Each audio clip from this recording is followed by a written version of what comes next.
Ladies and gentlemen, listen closely. They want you distracted. They want you reactive. They want you triggered. Why? Because when you're emotionally owned, you're spiritually weak. And when you're spiritually weak, you lose the one thing they fear most, clarity. And we're not going to let that happen. Not on our watch, not in our time, because we know something very few do. We don't chase power, we become it. We don't want Iran to be a superpower. Not because we're scared. No. Fear is for the godless. We reject that path because we know what it leads to: tyranny without vision, leadership without love, and weapons without wisdom. And let me tell you, folks, that is not strength. That's desperation wearing a uniform.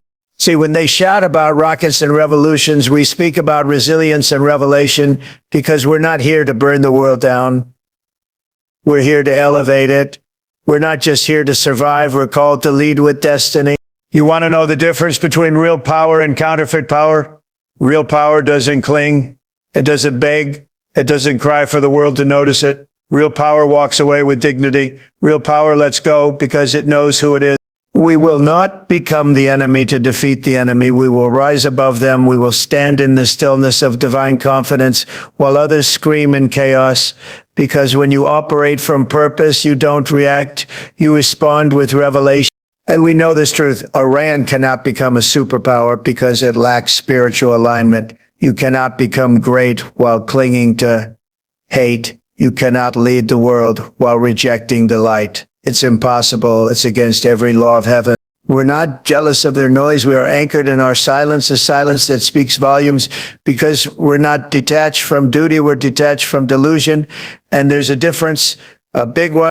People who are afraid of Iran becoming a superpower are operating out of emotional fear, but we're operating from divine detachment, from purpose, from a knowing that's deeper than strategy, bigger than borders, and older than war.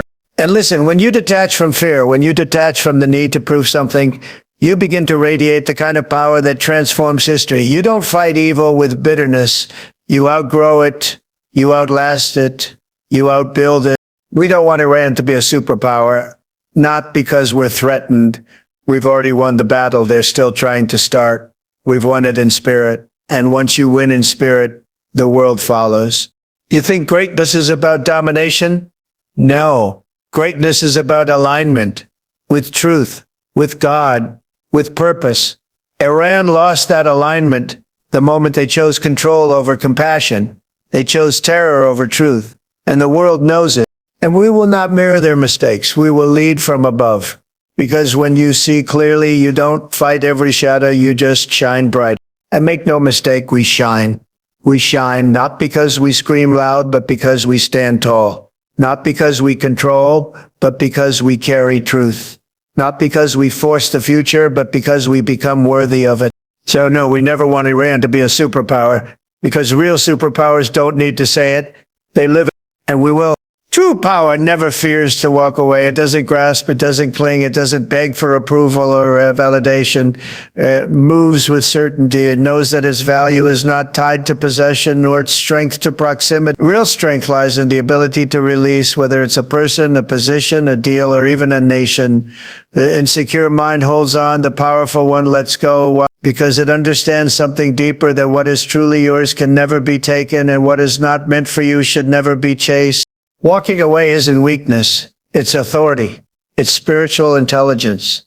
When you know who you are, when you know the path you're on, you don't panic when something tries to pull you off course. You don't fight to convince others of your value. You don't argue to win approval. You don't compromise your soul to feel significant. You simply step back. You detach not out of pride, but out of vision. Because you see beyond the now. You see the bigger picture. You feel the whisper of something divine inside you that says, this isn't it, there's more. Weak people chase what's loud. Wise people walk toward what's lasting. That's the difference. That's what makes leaders rise while empires fall. You can't access destiny if you're obsessed with control. You can't embody power while being enslaved by emotion. You definitely can't lead nations while clinging to things that insult your calling. There's a stillness in power, a calm in knowing that walking away isn't the end of something, it's the beginning of everything real. Sometimes the greatest show of force is found in silence, not in reaction, not in retaliation, but in restraint. When someone tries to provoke you and you don't flinch, that's power. When the world shouts and you remain unmoved, that's power. When you could strike but choose to stand, not out of fear but out of wisdom, that's power at its highest. The reason people stay stuck, enslaved to bad deals, bad relationships, or even bad ideologies is because they think letting go means losing, but in truth, letting go means rising. Only the secure can release. Only the powerful can walk away because they don't need to prove anything. They are rooted. They are unshakable. They know that nothing external defines them, and that knowledge makes them invincible. Power that cannot walk away is not power, it's addiction. It's fear dressed up as ambition. It's noise, pretending to be purpose. But when you're truly free inside, when you know who you are, and when you live by divine principle, you never need to force anything. You walk away not in defeat, but in dominance, not in bitterness, but in clarity. And wherever you go, real power follows, because you've become the one thing no one can manipulate, untouchable by need, unshaken by pressure, and unwavering in purpose. When emotions lead, empires fall. Every time you can trace the collapse of great civilizations, powerful leaders, and even entire systems of thought back to one common flaw: emotion took the throne and wisdom was sent to the shadows. The moment feelings begin to dictate strategy, truth becomes negotiable, and that is where everything begins to decay, because emotion, while powerful, is unstable. It sways with the wind, shifts with perception, and can be manipulated by those who understand how to control the narrative. But wisdom is anchored. Wisdom sees beyond the storm, and that's why true leadership can never be emotional leadership. You cannot build anything lasting on the shifting sands of emotional reactivity. A decision made in anger becomes a regret. A move made in fear becomes a chain. And a policy shaped by pride becomes a curse that outlives the leader who created it. History proves it again and again. When rulers lash out, when nations respond from offense, when entire systems operate on the fuel of vengeance, insecurity, or pride, they collapse under their own instability. Emotion will always push you toward extremes, toward too much, too soon, too fast, or too hard. And in that chaos, wisdom gets drowned out by noise. That's why the greatest strength is not in force, it's in composure. It's not in aggression, it's in discernment. It's the ability to see clearly when others are blinded by their need to react. The world will always try to pull leaders into emotional conflict, because once you're emotional, you're predictable. And once you're predictable, you're easy to control. But the one who remains calm, grounded, purposeful, that's the one who becomes unstoppable. When a nation is led by emotion, it looks strong in the moment, but breaks down over time. Passion may fuel movements, but only principle sustains them. The loudest voices may draw crowds, but it's the steady, wise voice that builds foundations. Because emotions change, but truth endures. And in the long game, the real game, endurance wins. Not flash, not fury, not noise, but wisdom. We see it on the world stage today. Nations that scream for attention, that provoke with threats, that act out of insecurity, masked as power.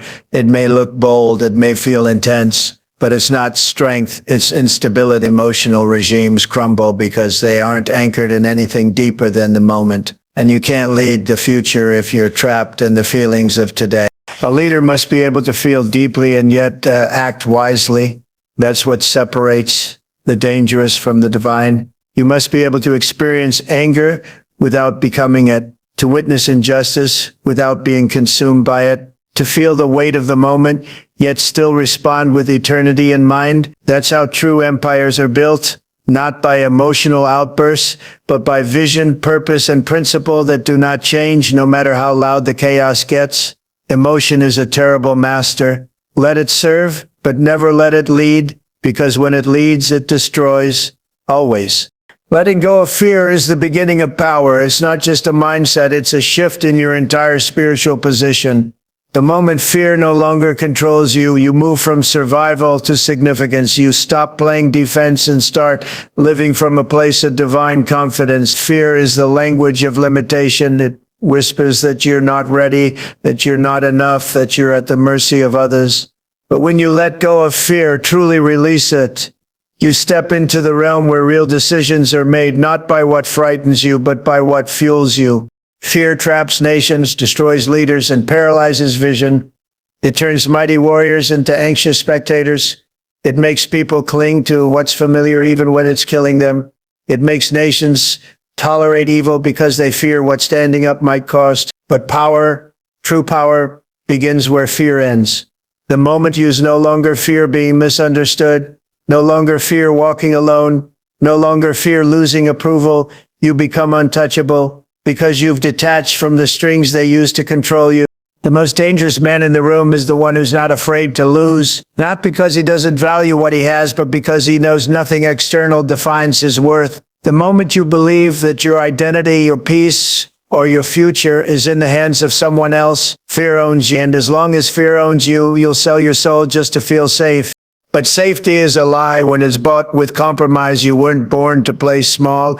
You weren't created to tiptoe around confrontation. You were designed for boldness, for divine clarity, for righteous courage. But you'll never taste that life if fear is still on the throne of your mind. You have to choose the illusion of safety or the reality of spiritual power. There's nothing more liberating than the moment you stop running from what scares you and start walking toward what calls you. You look the fear in the face, not with arrogance, but with spiritual certainty, and say, you don't own me anymore. That's the turning point. That's the moment nations rise. That's the moment movements begin. That's the moment destinies are unleashed. Letting go of fear doesn't mean recklessness. It means alignment. It means you're no longer controlled by anxiety, by what ifs, or by the manipulative narratives designed to make you obedient. You become free, not just politically, not just mentally, but spiritually. And that's the kind of freedom no enemy can touch. When fear dies, clarity is born. Decisions become sharper. Words carry weight. Presence becomes power. You no longer hesitate because you're not trying to protect something fragile. You're moving in something eternal. That's what power looks like. Not noise, not domination, but a calm, quiet fire inside that cannot be shaken, cannot be bought, and will not bow. You let go of fear and everything changes, because fear is the final chain, and when it breaks, everything rises. You don't stop a threat by becoming it. That's one of the greatest deceptions the world has fallen for. When faced with aggression, many believe they must match it. When challenged by evil, they think they must become just as ruthless to defeat it. But in doing so, they surrender their identity. They lose what made them powerful in the first place, because when you imitate your enemy, you become a mirror, not a leader. You may gain control for a moment, but you lose moral authority forever. And without moral authority, all victories are temporary. Greatness is never achieved by imitation. It's forged through conviction. When a nation, a leader, or even a single man chooses to fight darkness by adopting its tactics, he may win the battle but forfeit the soul of the war. The moment you start speaking like them, thinking like them, behaving like them, you're not defeating the threat, you're multiplying it, you're feeding it. Because what the enemy wants most is not your destruction, it's your transformation into its image. You see the time and again, empires rise to fight tyranny, and by the time they stand victorious, they become tyrants themselves. Leaders begin with integrity, but in their pursuit of justice, they adopt the deception and manipulation of their enemies. Nations start out righteous, but end up corrupted by the very behaviors they set out to oppose. Why? Because they thought mirroring the threat was the only way to win. But real power is never reactive. It's rooted in values and principles and divine direction that doesn't shift with pressure. You stop a threat by surpassing it, not by mimicking it. You stop it by creating something it cannot touch. You build what it cannot copy. You rise in ways it cannot understand. That's what makes true power transformative. You stand where they scream. You build where they break. You remain calm where they seek chaos. That is how you overpower without becoming overpowered. It's not weakness to resist the temptation to imitate. It's wisdom, because once you become what you hate, you're no longer fighting the enemy. You've become a new version of the same problem. And in that moment, the real war is lost. Not on the battlefield, but in the soul. You can conquer lands and still be conquered inside. You can silence your enemies and still be enslaved to their method. Power rooted in purpose does not panic. It does not copy. It does not stoop. It remains, endures, and it elevates. That's how you stop a threat, by staying faithful to what is eternal, not by reacting to what is loud. The enemy will always try to provoke you into its image because it knows once you look like it, sound like it, fight like it, you've already lost. But when you rise above it, when you stay clean in a dirty fight, when you operate from divine clarity instead of emotional rage, you don't just defeat the threat, you disarm it completely. A superpower isn't built on destruction. It's built on vision, values, and virtue. Power that comes from fear, intimidation, and brute force may appear strong in the moment, but it has no root, no future, no foundation. It collapses under the weight of its own emptiness. Because real power, lasting power, must be built on something higher than might. It must come from clarity of purpose, from moral strength, from a deep conviction that transcends personal gain. Without vision, a nation wanders. Without values, it corrodes. Without virtue, it self-destructs. Many nations throughout history have confused terror with influence. They have believed that power is measured by how many enemies you can crush, how loud your threats are, or how much fear you can spread across borders. But fear doesn't create loyalty, it creates resentment, and resentment festers. Destruction may buy obedience, but it never earns respect. You can burn a city to the ground, but you can't build unity in ashes. And the measure of a nation's greatness is never in how much it destroys, but in what it dares to create. Vision is what separates a real superpower from a temporary force. It's the ability to see beyond what is into what could be. It's not just military strategy or economic expansion. It's spiritual leadership. It's moral clarity. The most dangerous thing a nation can do is pursue global dominance without knowing who it is or why it even matters. Because without vision, power becomes aimless. It becomes reckless. It becomes cancerous.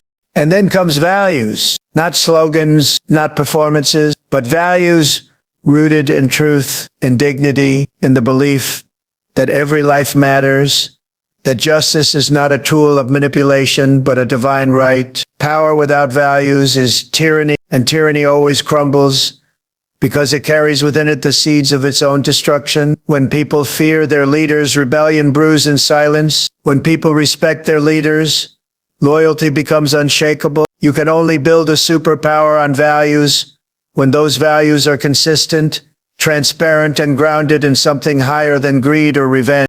And virtue is what gives a nation its soul. It's the courage to be just when it's easier to be cruel, the strength to forgive when vengeance seems more satisfying, the discipline to lead with restraint even when provoked. A nation that leads with virtue leads with divine backing, because heaven doesn't honor brute force. It honors righteous leadership. It honors integrity, compassion, clarity, and strength rooted in restraint. This is why destruction never builds a superpower. It only imitates one. The real superpowers in history were those that could build a civilization, protect the weak, uphold justice, and speak truth even when it cost them. These are the powers that last. These are the leaders that leave legacy, not just scars, because at the end of the day, bombs fade, empires fall, but vision, values, and virtue, they echo through time. They outlive monuments, they outlast threats, and they carry nations into greatness that cannot be shaken. Weakness imitates, greatness creates. That is a law not just of leadership, but of life. When someone lacks identity, when a nation lacks purpose, it resorts to copying what it sees. It mimics strength, mimics style, mimics language, but at the core it remains hollow. Because imitation is not expression, it's compensation. It's the attempt to look powerful without actually being powerful. And that's the mark of weakness. Weakness always needs a model because it cannot generate anything on its own. But greatness, true greatness, moves differently. It builds from within. It creates because it sees what others cannot and dares to do what others won't. Look closely at the regimes that shout the loudest, that try to mirror superpowers with displays of force, aggression, and propaganda. It's all noise. It's theater. It's the outward performance of strength without the inward substance. Because when you truly have power, you don't need to replicate it. You radiate it. Greatness doesn't ask, what are they doing? It asks, what are we called to do? And that question changes everything. It removes the need for comparison. It replaces envy with vision. It turns imitation into innovation. A weak nation copies military tactics, adopts foreign slogans, steals technology, and fabricates glory because it doesn't believe in what it has. And that insecurity always shows. It's loud, it's angry, it's constantly trying to prove something, trying to demand recognition. But greatness is silent in its confidence. It creates systems, it shapes culture, it leads by becoming the example, not by chasing one. You can always tell who's truly strong by what they produce, not what they imitate. Greatness builds foundations. It births ideas. It writes history. It doesn't rewrite someone else's. It doesn't need to shout over others because its works speak for themselves. When a people are rooted in identity, when they know who they are, they're not threatened by others. They're too busy building, too focused on purpose, too anchored in vision. That's why weak leaders obsess over appearances. They want the throne, but not the burden. They want the crown without the cross. But greatness carries the weight. It accepts the cost. It forges a path rather than following one, because real power is never found in the shadow of another. It's found in the courage to be original, to stand alone if necessary, and to say we are not them and we don't want to be. We're becoming something better. You don't inspire the world by copying it. You inspire by creating what it's never seen before. The world doesn't follow echoes, it follows voices. It follows the sound of authenticity, the power of conviction, the fire of originality. And that is the essence of greatness, not replication, but revelation, not mimicry, but mastery. To lead is to shape is to create, and to create is to walk in the kind of strength that imitation will never reach. Because weakness is always chasing, but greatness is always leading. Spiritual detachment is the firewall against manipulation. When a person or a nation is spiritually detached, they cannot be owned. They cannot be swayed by flattery, fear, bribes, or threats. They don't react to pressure, and they don't crumble under opinion. Why? Because they've separated their identity from outcomes. They're not attached to applause or afraid of criticism. They're anchored in something higher, something that doesn't shift with the moment. And when you reach that level of inner clarity, the world loses its grip on you. That's when you become truly dangerous to those who thrive on control. Manipulation always requires emotional access. It needs something to grab onto, a fear, an insecurity, a craving for validation, a secret hunger for power or approval. The manipulator studies those openings and exploits them. But spiritual detachment closes the door. It says, you don't control me because I don't need anything from you. That's real strength. That's unshakable power. And that's what scares people who traffic in influence without integrity. They can't play you if you're not in the game. They can't trap you if you're not reaching for bait. This kind of detachment isn't coldness. It's clarity. It's not apathy. It's awareness.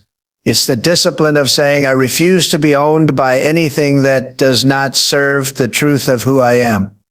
It's the maturity to step back, observe, and decide from a place of purpose, not pressure. That is how great leaders are made, not by reacting to every noise, but by rising above it and listening to what is eternal, not what is loud. A spiritually detached person is not indifferent. They simply aren't reactive. They can see through deception because they're not blinded by the desire to belong or be liked. They can walk away from deals, relationships, platforms, or even nations, not because they don't care, but because they care more about alignment than approval. That's what makes them incorruptible. That's what makes them free. The world today thrives on manipulation, media, politics, even global diplomacy. It's all about control through fear, guilt, division, temptation, or distraction. But when you cultivate spiritual detachment, those tools don't work on you. You see through them. You discern the difference between what is urgent and what is important, between what is loud and what is true. And you choose truth even when it's inconvenient, even when it costs you. You become a firewall, not just for yourself, but for everyone watching you. Because when people see someone who cannot be bought, who cannot be shaken, who moves from principle instead of panic, they gain courage. They start to detach. They start to see that power is not in clinging, it's in standing. Power is not in needing, it's in knowing. And once you know who you are and whose you are, manipulation loses all leverage. That is the mark of a true leader. Not how many follow them, but how few can control them. When you're anchored in purpose, no storm can move you. It doesn't matter how loud the chaos gets, how fierce the opposition becomes, or how dark the hour may seem. When you are rooted in something deeper than your circumstances, you cannot be shaken. Purpose is not just an idea, it's a force. It holds you steady when everything else is shifting. It keeps your focus sharp when distractions multiply. It makes your yes stronger and your no unshakable. That kind of grounding is rare, and that's why it's powerful, because most people are floating, tossed around by opinions, emotions, temptations, and trends, but not you. Not when you're anchored. You see, purpose gives you clarity. You stop reacting to every comment, every threat, every opportunity that promises quick success. You start choosing what aligns with your destiny, not just what looks good in the moment. When you're driven by purpose, time doesn't control you. Truth does. Pressure doesn't move you. Conviction does. You're not living to survive. You're moving to fulfill something eternal. That's when you become immovable. Not because you're stubborn, but because you're certain. You know why you're here. You know what you're called to do. No storm, no voice, no enemy can cancel that. Storms will come. They always do. In fact, purpose invites storms. Because the moment you decide to live intentionally, resistance will rise.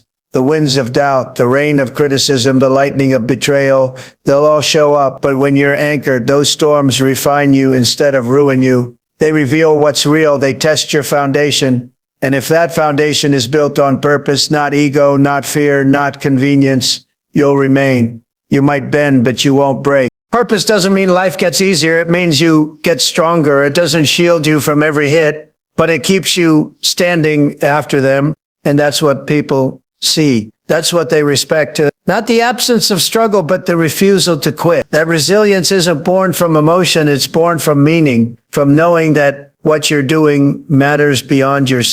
Leaders fall when they lose sight of their purpose. They get caught up in applause or fear or the hunger for more, and they drift. Drifting is dangerous because it's slow, almost unnoticeable. But anchored people don't drift. They stay, they hold, they endure. And eventually they rise, not because they forced it, but because purpose always pulls you up. This is why nothing, no lie, no slander, no betrayal can truly destroy a person who lives from purpose.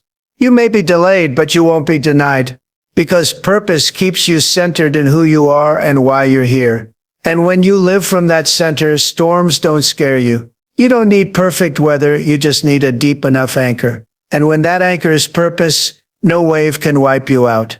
The loudest one in the room is often the weakest. That's not just a statement, it's a spiritual principle. Real power doesn't need to announce itself. It doesn't need to dominate the conversation or demand to be seen. True strength is quiet, it's steady, it's secure enough to be still. The loud voice is often masking an internal insecurity, a void that hasn't been resolved. The louder they get, the more they're trying to convince not just others, but themselves. It's noise without authority. Volume without substance, performance without presence. Weakness needs to be noticed. It thrives on validation. It craves control, so it shouts, interrupts, threatens, and exaggerates. It tries to intimidate because it cannot inspire. But the strong don't compete with noise. They don't react to provocation. They don't need to prove anything to anyone. They already know who they are. Their presence does more than their words ever could. And that's why it's dangerous. Because when someone walks into a room and doesn't need the spotlight, doesn't need to posture, doesn't need to sell you on their image, you know they have something real. Silence unnerves the insecure. Composure threatens the loud. Because deep down, everyone can feel the difference between performance and presence.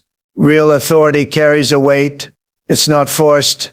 It's felt. And the moment you stop chasing attention and start cultivating depth, you begin to walk in that authority.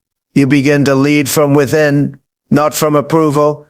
And when you do that, you can't be manipulated by applause or criticism. You become unshakable. In the world of politics, business, and even global power struggles, the ones who scream the loudest, who constantly project strength through aggression, are often the ones most terrified of losing control. Their noise is a mask.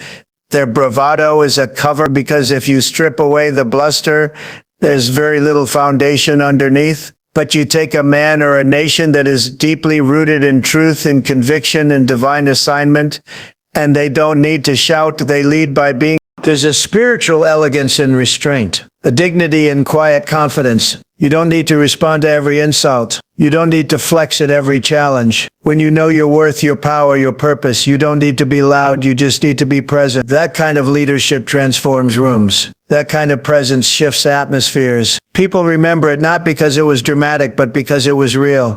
So don't be fooled by noise. Don't confuse volume with vision. Don't mistake shouting for strength. Look deeper. Listen between the words.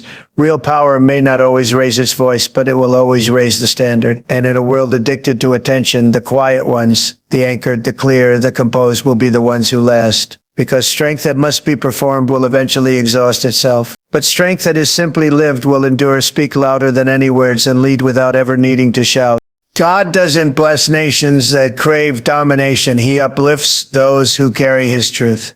History makes that undeniable. The nations and leaders who rise by crushing others, who build their legacy through violence, deception, and greed, always fall. Maybe not immediately. Sometimes their power lasts for a season. But in the end, without righteousness, their thrones collapse, their names rot, and their empires are remembered only as warnings. Because domination isn't divine, it's counterfeit power. It mimics authority, but it lacks substance. It seeks control, but it cannot produce legacy. It builds on fear, not faith. And anything built on fear must keep feeding on it or die. The blessing of God does not rest on brutality. It does not rest on those who shout the loudest or conquer the fastest or manipulate the deepest.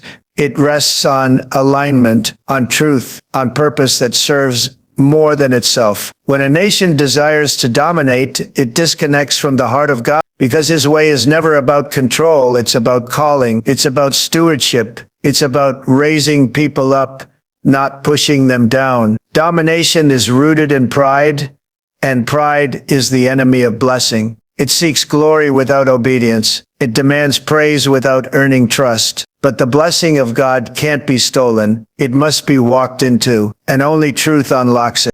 Truth isn't a weapon for manipulation, it's a mirror. It holds a nation accountable. It confronts leaders. It humbles kings.